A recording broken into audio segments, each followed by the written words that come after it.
This clip is brought to you by SaveWithConrad.com.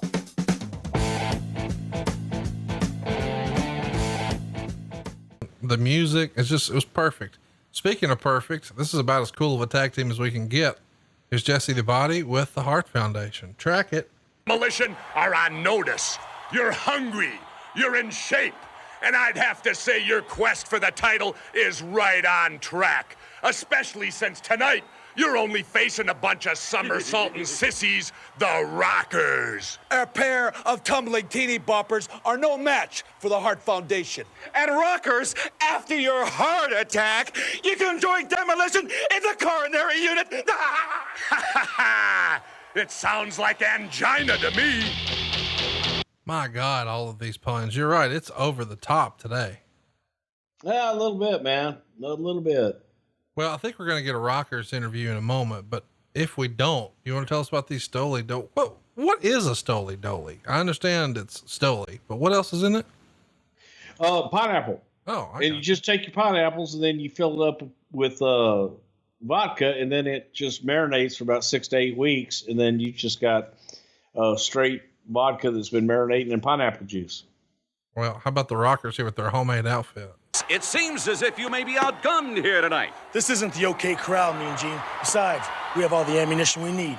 And Hart Foundation, you may be prepared for a shootout with Demolition, but I don't think you're ready for the Rockers' aerial attack. Besides, Mean Gene, we want a shot at Demolition's tag title too. So Hart Foundation, be prepared for a broken heart. Woo. All right. My God, broken heart, shootout, OK Corral, every single one of them. And they've even got Mean Gene here dressing like an asshole. Hey, they're in Texas. They're dressing like Texans, by God. Oh, wait, you don't wear none of that. Well, actually, you did go to New York once in that fucking Walker, Texas Ranger fucking duster. What the hell's wrong with that? Nothing. In 1988, but when you did it in 2018, the shit looked ridiculous. It looked nice. I got that damn thing in New York City. I have no doubt. In 85, it was the shit.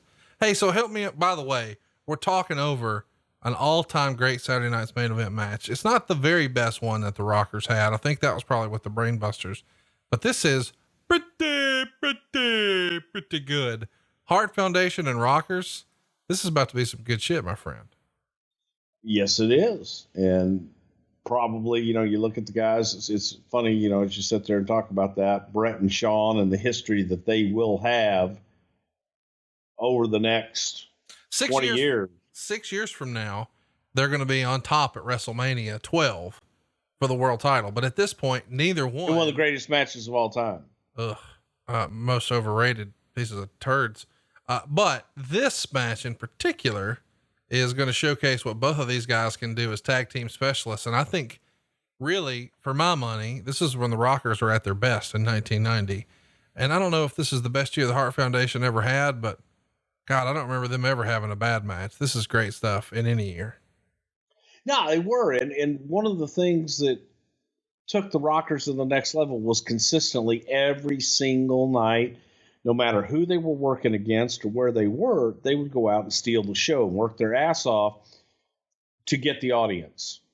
So that's, when you look at great tag teams and what they did, these guys did it every night above and beyond. So okay. So wait a minute. Let me get something straight here. So you didn't like the WrestleMania 12 Iron Man match, Bret Hart versus Shawn Michaels. Well, let me explain. So what in your definition is a great match? Okay. Well, let me back up. I don't like an Iron Man match at all. I think it's the worst gimmick match of all. Worse than?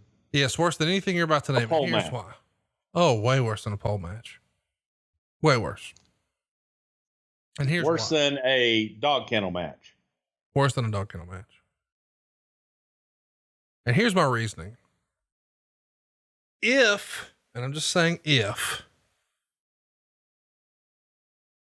you have a match where there's a time limit, not like you can't go past this, but it's going to go at least this.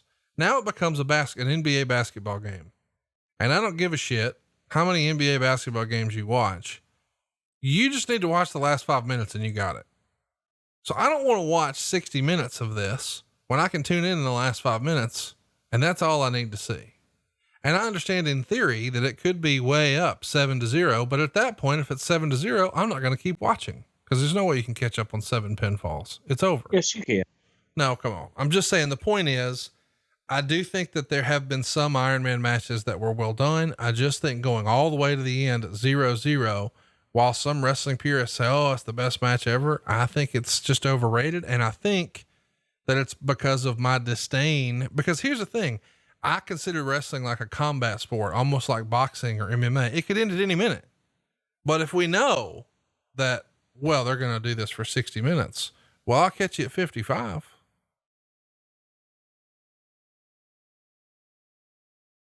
So obviously you've never watched any great Iron Man matches that captivated you throughout, and that this one did. Well, I think, because you yourself said you checked out, so you didn't check it all the way out, and you didn't sit there and watch the entire 60 minutes of spectacular wrestling and storytelling.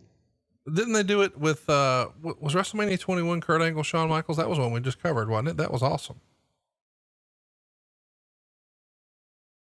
Hey, Yeah. so talk to me a little bit about your Stoli Dolly. You went to Capitol Grill. I think So I went to, and he got me 2 quarts of it. Oh, there you go. Yeah, and it was great. And I came home and drank Stoli Dolis, and it was absolutely fantastic. And I highly recommend them. But here's the thing. They go down really, really smooth. And they're really, really good. So you can get really, really feeling good really, really quickly. Well, I'd like to have one with you sometime if I was ever invited to your home. You're invited to my home. Well, come on up. Here's the thing. My concern, anytime. My concern would be I would spend more time there than you would. You would. Hey man, anytime you want to come up here and hang out with Stephanie and the kids, just come on. Come on up. I'll get to wave to you if you want. I'll wake you up when my 1 a.m. meeting ends and I come in. I'll come snuggle with you for a few minutes till Megan gets mad and kicks me out. How about Demolition coming to take a look? You got to love it. God, this is the best. That's the Axe and that's the Smasher. Their Demolition, walking disaster. I think you could write that down and maybe turn it into a song. Spend my days. Not that one. Hard. Not that one. Hey, we should mention here, Wade would write, Earthquake beat Hillbilly Jim, who left on a stretcher. Rick Martel did bumpers pushing his arrogance.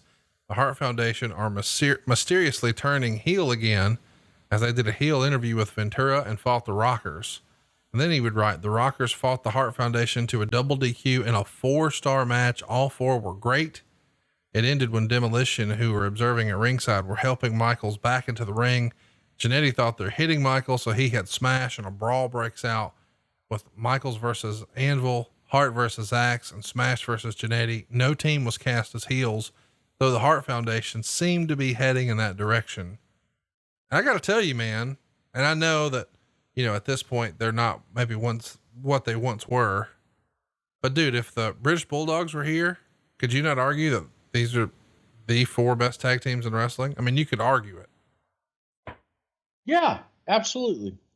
I mean, see, and again, I was never that big of a British Bulldogs fan. A lot of our younger they were a good team. They were tremendous, but I just didn't think they were all that great. Well, as far as drawing money, I think most people not like Dennis and Bobby, motherfucker. Well, Dennis, at this point, Dennis is gone. So it's Bobby and Stan, but still, that's a great tag team. No argument. Yeah. Come on now. Yeah, it's a great tag team, but it's not the same. You lose Dennis and no, sorry. Well, that was my point. And the only other one that would be in the conversation is Rock and Roll. And I think at this point, one of them is injured and on the shelf. And by 90, it just wasn't the same as it was in 86. The Rockers were the best tag team in the business at this point. I don't think you can really argue that. And then I would probably put Demolition and the Hearts is tied for number 2. Well, let me throw you another one since we're just playing devil's advocate. As far as drawing money, I think most would say, oh, the Road Warriors are still number 1. But when it comes to in-ring stuff, and I know you might shit on it because I loved it, but that's just how you roll as a human being because you're a heel. The Steiner brothers were pretty badass in 1990. Yeah, they were all right. it's just a great time for tag team wrestling. You know, you just think about all those teams we just rattled off, and they're all shitting and getting. I think Doom is even still a team at this point.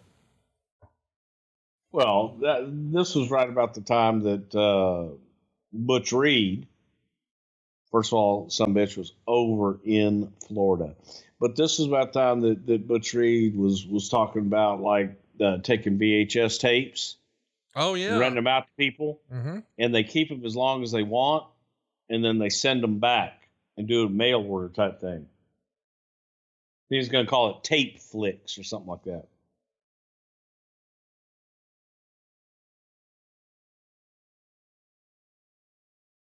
True story. I believe you. Don't get hot. You're just watching this dadgum match and these some bitches go after it. No, I'm into it, man. This is, I mean, seriously, I was so fired up about watching this because I thought the Earthquake storyline you guys were setting up with Hulk Hogan here is one of the more memorable ones of my childhood. Perfect and Hogan is just the best. These are three of my favorite tag teams of all time, specifically Demolition. I was such a Demolition fan. The Arrogance bumpers, the Warriors still coming out. It's just great shit, man. WWF in 1990 was awesome. Yeah, I see Marty's over there. Okay, Marty's in the wrong. Of course he is. Marty's just a goddamn hothead. And now this is broken down into a fucking Donnybrook. This was before there was even such a thing as a three-way match. Look at the crowd. Look at the crowd going nuts, dude. Yeah, can you imagine if at this point three-way matches were invented? At this point, the only three-way matches happened to Jake's Law. Hey. What? Sorry. You can't say that. Can't say what? Well, I'm probably going to get in trouble for talking about vodka on a Padron show.